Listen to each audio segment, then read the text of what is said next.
नमस्कार, राज्यसभा टेलीविजन के कार्यक्रम मीडिया मंथन में आपका स्वागत है। मैं हूं उर्मिलेश। मीडिया मंथन के आज के अंक में हम बात करेंगे नशे से हिलता समाज और मीडिया। नशा हमारे या किसी भी मानव समाज के लिए कोई अजूबा नहीं है, लेकिन नशा जब जिंदगी के ऊपर चढ़ जाता है तो वो आतंक बन जाता है। और फिल्म उड़ता पंजाब ने यही दिखलाने की कोशिश की है।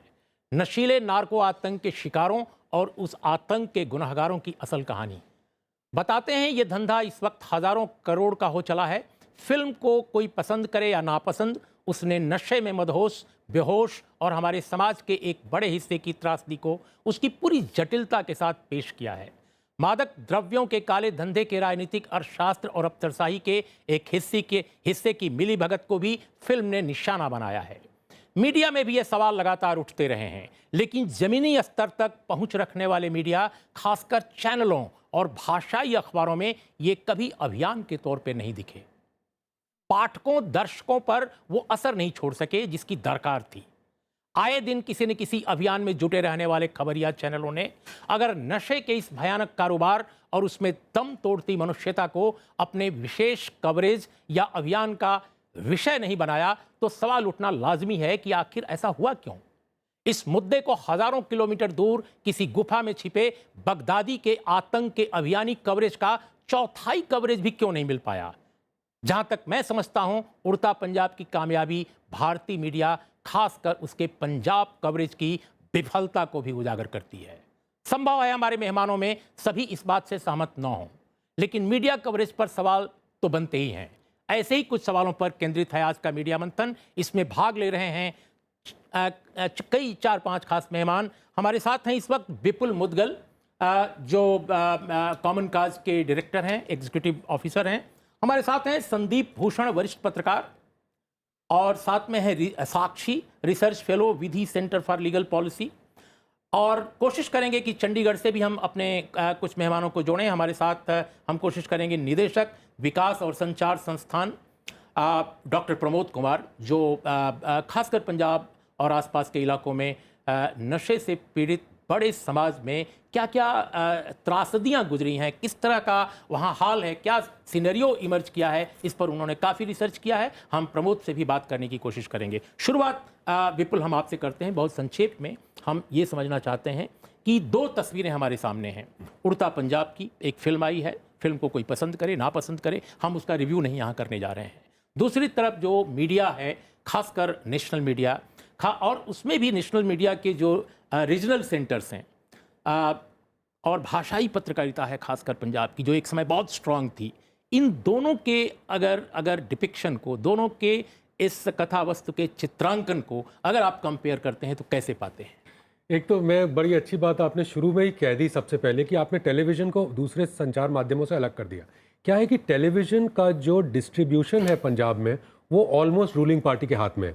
तो उसमें बड़ा मुश्किल काम है कि जो अलग अलग तरह के स्वर जो नज़र आने चाहिए थे वो पंजाब में नज़र नहीं आ रहे। दूसरी बात यह कि जो पंजाब का अपना रीजनल मीडिया है, जो समाचार पत्र हैं, उनमें लगातार समाचार निकलते रहे हैं, शुरू से निकलते रहे हैं और काफ़ी अच्छे समाचार निकलते रहे हैं। लेकिन प्रॉब्लम ये है कि वो अनऐतिहासिक है, हिस्टोरिकल है, और दूसरे वो आइसोलेटेड हैं, अलग अलग है। तो यानी कि जो काम होता है मीडिया का कि जो बिंदु बिंदु को जोड़कर एक तस्वीर बनाना और जो उसकी पूरी व्यापकता और उसकी जो परिप्रेक्ष की बात करना, वो मीडिया पूरी तरह से नहीं कर पाता, क्योंकि वो अपने दैनिक चीज़ों में व्यस्त रहता है। दूसरी बात जो बहुत आवश्यक है वो ये है कि ड्रग्स को मीडिया का फेलियर के रूप में नहीं देख सकते हम, ड्रग्स को पूरे समाज के फेलियर के रूप में देखना पड़ेगा। देखिए, वहाँ का खेतिहर संकट, वहाँ की जो पुलिस, वहाँ की फोरेंसिक लेबोरेटरीज जिनकी भारी कमी है, वहाँ पे अच्छी रिसर्च का अभाव, ये तक नहीं पता कि कितने जो असलियत में अब जो 3-4 रिपोर्टें एक के बाद एक आई हैं जिनका जिक्र आप करेंगे, लेकिन लगातार जो जिस प्रकार का एक इंफ्रास्ट्रक्चर चाहिए, इमोशनल और सोशल, वो नहीं है। तो मीडिया भी एक तरह से अंधेरे में जैसे भटक रहा है। साक्षी, आप कैसे इसको देखती हैं, इसी सवाल को, कि क्या जैसे एक फिल्म बनी, बहुत पावरफुल ढंग से डिपिक्शन है वहाँ के हालात का, और एक सिविलाइजेशनल जो एक माने सिविलाइजेशन पर जो एक खतरा मंडरा रहा है पूरी की पूरी जनरेशन के बहाने, आज की मौजूदा पीढ़ी के बहाने, उसको वो बड़ी गंभीरतापूर्वक संजीदा ढंग से पेश करती है। लेकिन मीडिया इस पूरी कथा वस्तु को, जो कुछ वहाँ घटित हो रहा है या देश के दूसरे हिस्सों में भी, हम नॉर्थ ईस्ट की भी बात कर रहे हैं, तो उसको क्या मीडिया इस शिद्दत के साथ, जितनी ये बड़ी कॉम्प्लेक्स सिचुएशन है, सच्चाई है, उसको उस शिद्दत के साथ क्या मीडिया कवर कर पाया? और नहीं कर पाया तो क्या ये मीडिया का फेल्योर नहीं है? It is a failure of the Yeah, media. yeah. But from what we have seen in past 7 or 8 months, media looks for something that's a saleable commodity. So what is striking or what is visible is making into the news coverage. So Northeast, the problem is huge. They have a huge problem of opium. Nobody talks about it because that doesn't make into the pages in terms of numbers. Not Yeah. even NCRB statistics. Nobody gets arrested there. But the problem is severe. Or Punjab, only when political parties raise number of arrests or say problem of drugs is due to the seizure of heroin or the number of people getting arrested, that attracts media attention. Yeah, When yeah. there is a movie Yeah. which is being portrayed, that is portraying something grave and disturbing, that catches media's attention. But Yeah. the people are living their lives every day in the same gravity. That should make into the media pages. Doctor Prabodh Kumar, यहाँ विपुल मुद्गल और साक्षी दोनों की बात आपने सुनी। मैं ये समझना चाहता हूँ, चूँकि आपने उस पूरे इलाके पर, खासकर पंजाब के कंटेक्स्ट में आपने रिसर्च कराई है, की है, इन्वॉल्व रहे हैं आप पूरे प्रकरण में। हम ये नहीं कहते कि अखबारों ने वहाँ काम नहीं किया। इंडियन एक्सप्रेस की बेमिसाल बेहतरीन स्टोरीज आई हैं, फॉलोअप बहुत अच्छे आए हैं। ट्रिब्यून ने, अंग्रेजी ट्रिब्यून ने काम किया, बहुत सारे अखबारों ने काम किया।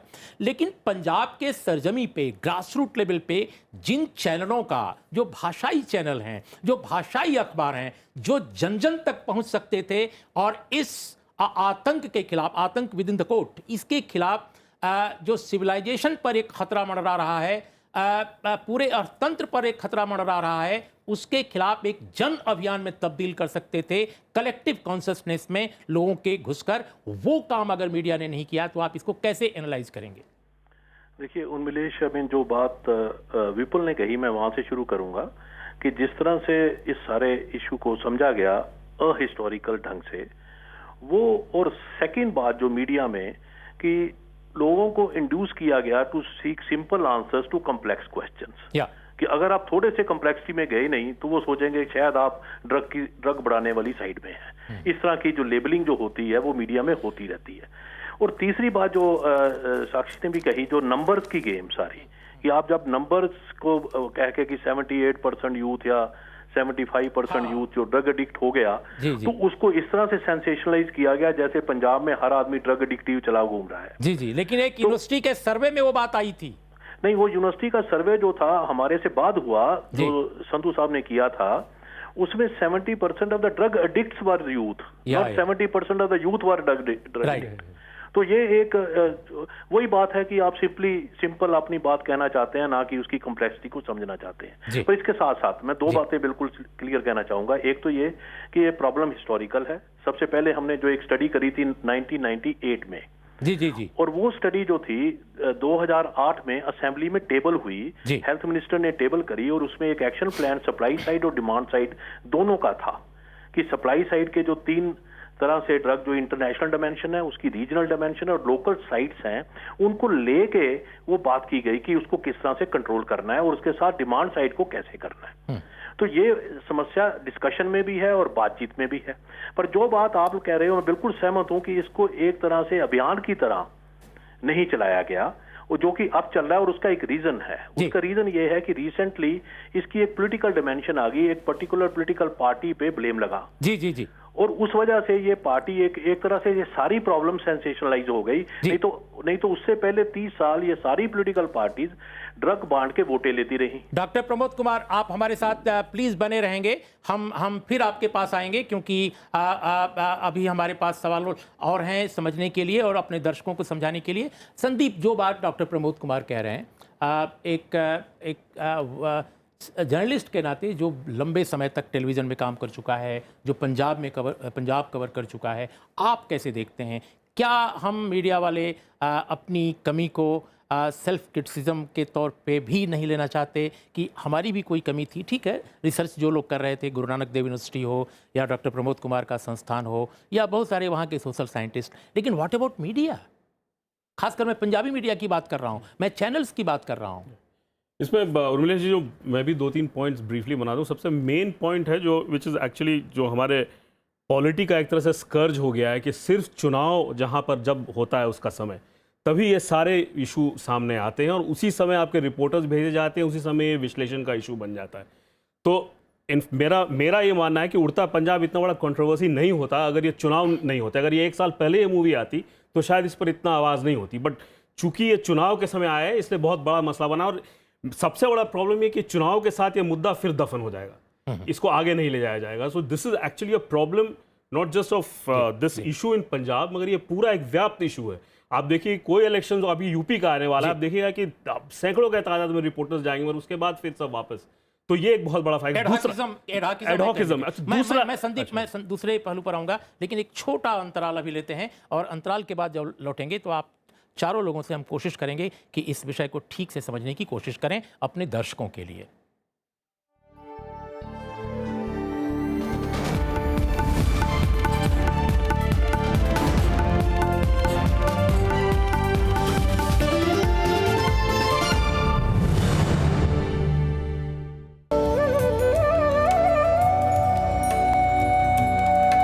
नमस्कार, स्वागत है आप सभी का। आज हम बक्सर जिले के एक गांव में हैं और यहाँ पर हम बात करेंगे बोडो आदिवासियों की, जानने की कोशिश करेंगे उनकी संस्कृति, उनके जीने का अंदाज।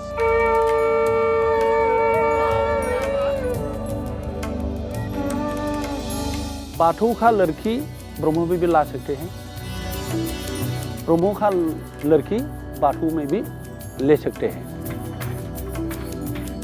हमारा रोते हैं उन लोग बहुत अच्छे कपड़े बनते हैं, मतलब उसका जो सही प्राइस मिलना है वो नहीं आ रहा है। आदिवासी लोगों का जो गार्जियंस है उन लोगों का जो पढ़ाई में जो ध्यान जितना भी देना चाहिए तो इसमें ज़्यादातर ध्यान नहीं देते हैं। खेती करने का टाइम में जो हमको जैसे पानी सानी मिलना था, उस टाइम ठीक टाइम से कभी नहीं मिलता है।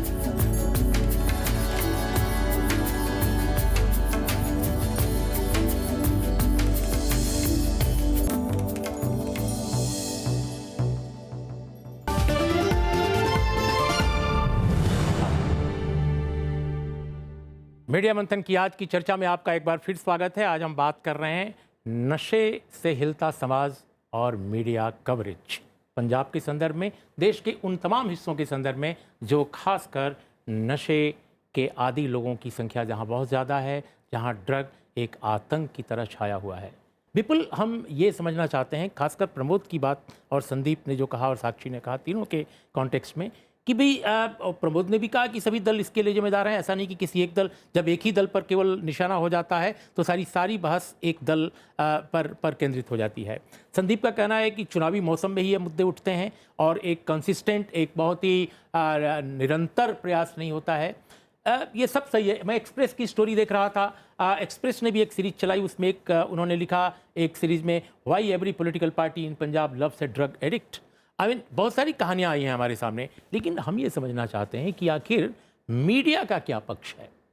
ये ठीक है, सियासतदान, राजनीतिक पार्टियां, चुनाव, सब कुछ आप देख लेते, लेकिन मीडिया कहाँ दबा हुआ है? क्या सियासतदानों से जो चर्चा हो रही थी, आप ही कह रहे थे कि उनका काफ़ी हद तक टेलीविज़न चैनलों पर असर है, क्या ये वो कारण है या मीडिया के अंदर की कोई प्रॉब्लम है? सब चीज़ों के लिए अभियान है, इतने बड़े मुद्दे पर कोई अभियान नहीं। देखिए, एक बात तो ये है कि इलेक्शन के टाइम पे भी अगर फोकस हुआ तो कम से कम फोकस तो हुआ।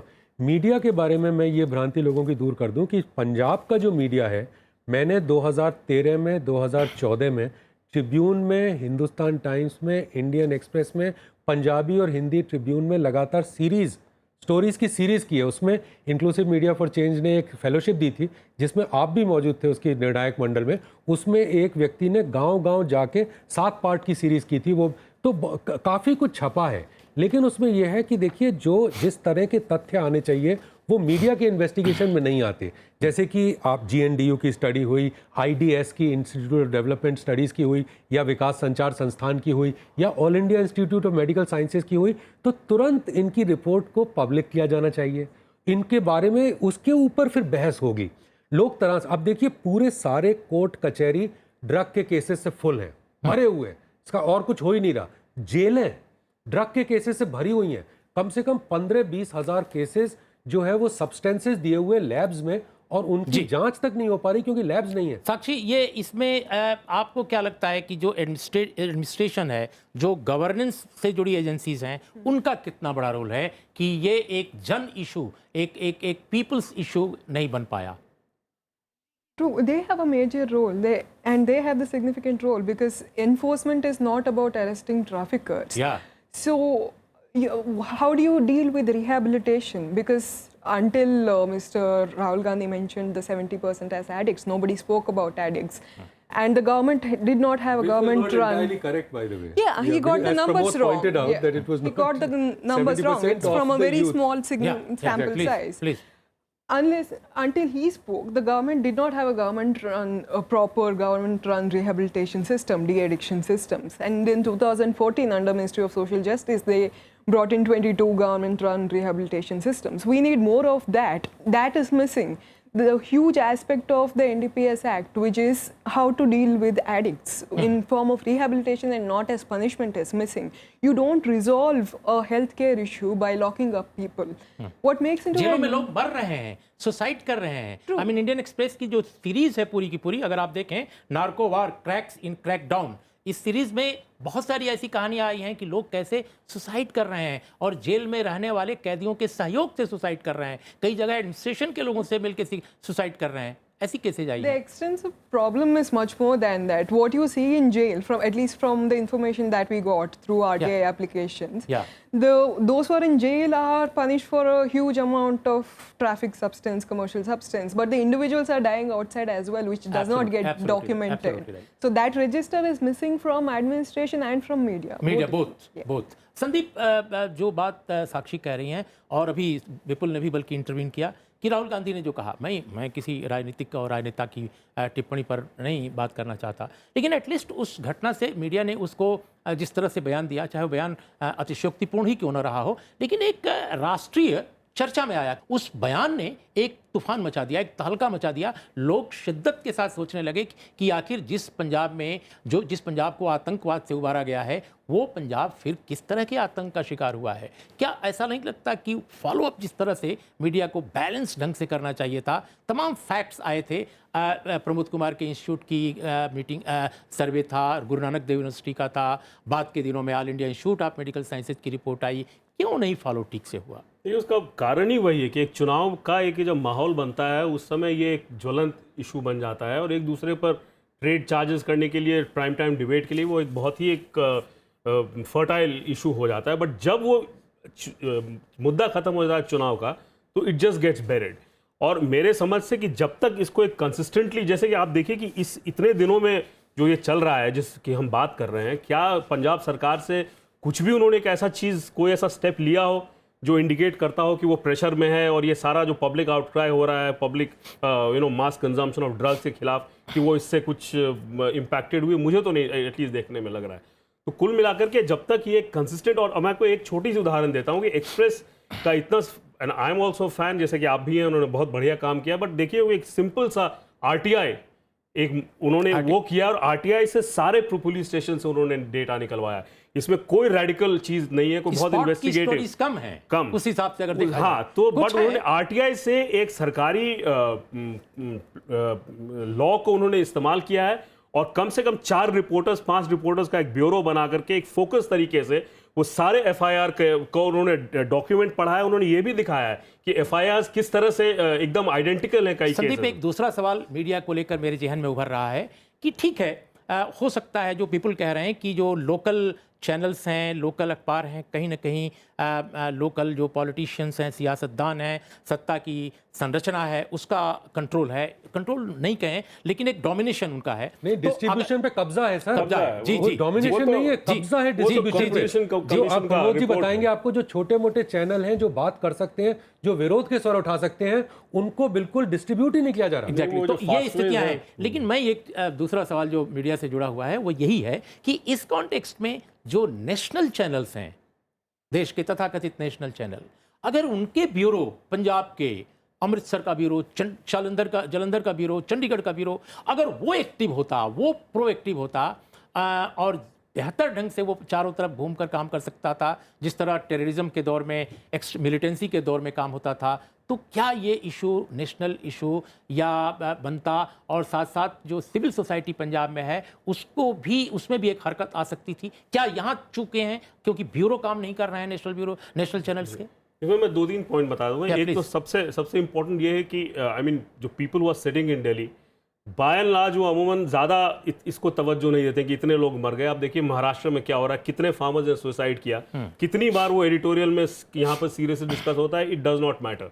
वो और ये एक पहला मुद्दा है। दूसरा मेरे समझ से ये है कि एक चैनल में मैं जहाँ काम कर रहा था वहाँ पे ये स्टोरी की गई, मगर होता क्या है इस तरह की स्टोरी में, खास करके पंजाब ऐसा बॉर्डर स्टेट में, कि वो तुरंत एक कोई लश्कर का स्टोरी बन जाएगा या कुछ अक्रॉस द बॉर्डर का बन जाएगा, तो वो पूरा जो है to cell that story editorially आप उसको एक ऐसा स्लांट दे देते हैं कि वो किसी और दिशा में चलाता है, जबकि एक व्याप्त सोशल कंसर्न है, मगर ये बिल्कुल पाकिस्तान मुद्दा और they are trying to disease of whole society, इस तरह का वो रेटरिक बन जाता है। डॉक्टर प्रमोद कुमार, मैं ये सवाल आपसे भी करना चाहता हूँ, आपका क्या रिस्पांस होगा इस पर कि क्या जो सिविल सोसाइटी वहाँ है उसको जिस तरह से एक हरकत में या उसको सक्रिय किया जा सकता था अगर नेशनल चैनल्स, बड़े अखबार उसको मुद्दा बना पाते और तब वो पंजाब में जो सत्ता संरचना है उसकी जद से बाहर के वो चैनल होते, उस पर कोई शायद इतना कंट्रोल या इतना डोमिनेशन या इतना वर्चस्व न होता।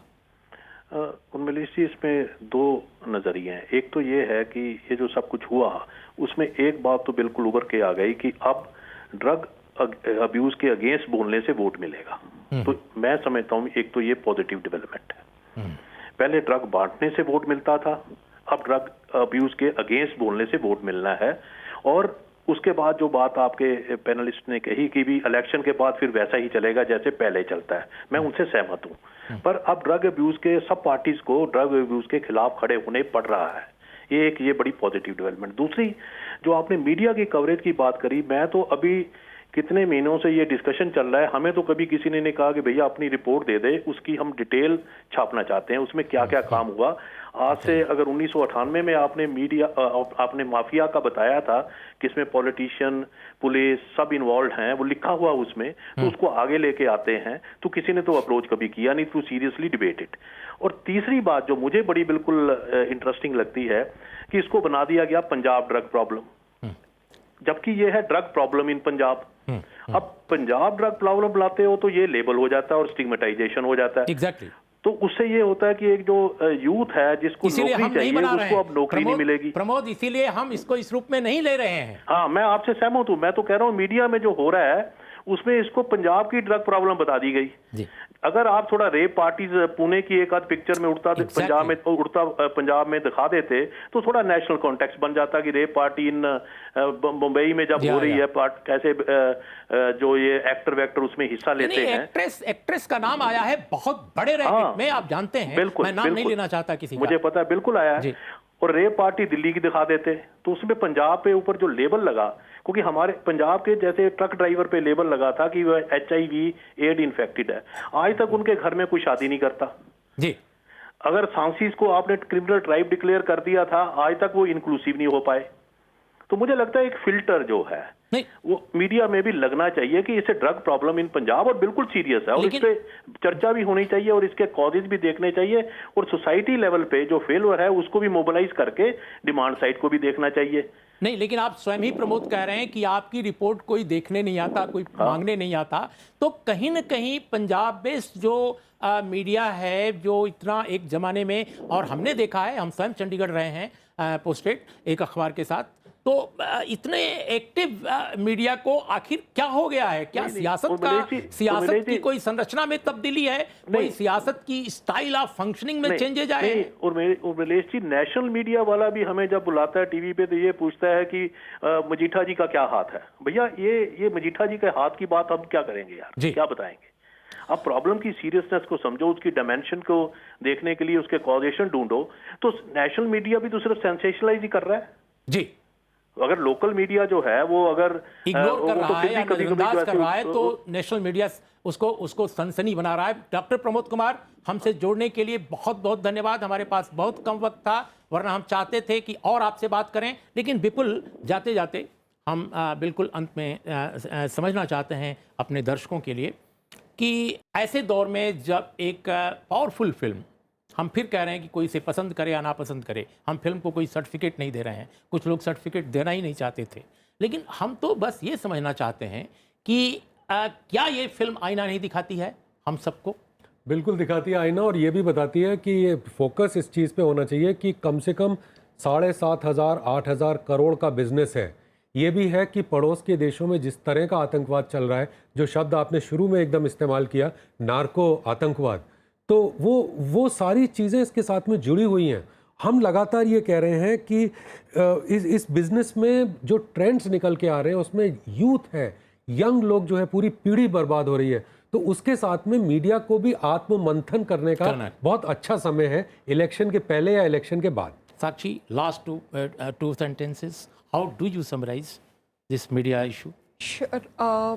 I would say drug problem, you cannot reduce humanity into mere numbers, and they are not even trophies. Any region, particular region, for a reason. I mean, the regional media cannot ignore it or take it as a matter of pride. These are visible numbers, and unless you want to have a viable solution, nothing is going to come. National media cannot take it as an opportunity to sensationalize anything, because there is a larger problem, and these are part of your country. So the narco-terrorism doesn't necessarily come across the border. Apathy of government is the biggest form of terror for people. Sandeep, मेरा ये समझना है कि देखिए, जब तक I think in the media space, जब तक रिपोर्टर एक तरह से फिर सॉवरेन नहीं होता है, जब तक उसको एम्पावर नहीं किया जाता है, इस तरह की ये सिचुएशन चलता रहेगा और इस तरह की जो उदासीनता है ये बरकरार रहेगी।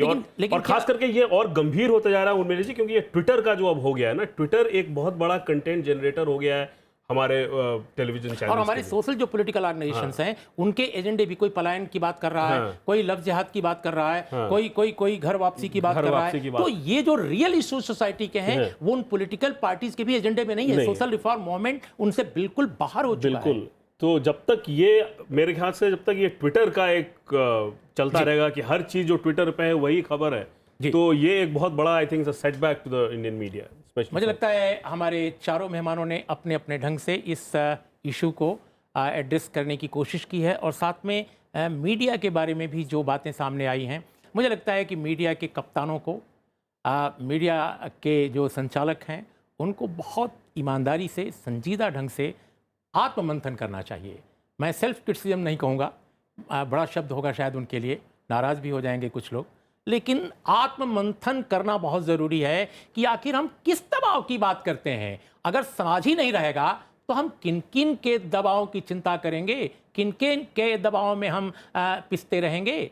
इस समाज को बचाना ज़रूरी है, इसकी खूबसूरती को जिंदा रखना ज़रूरी है, इसकी विविधता की रक्षा करना ज़रूरी है, और इसके लिए ज़रूरी है कि हम ज़रूर उस बात का विरोध करें जो हमें हमारी अभिव्यक्ति को रोकते हैं।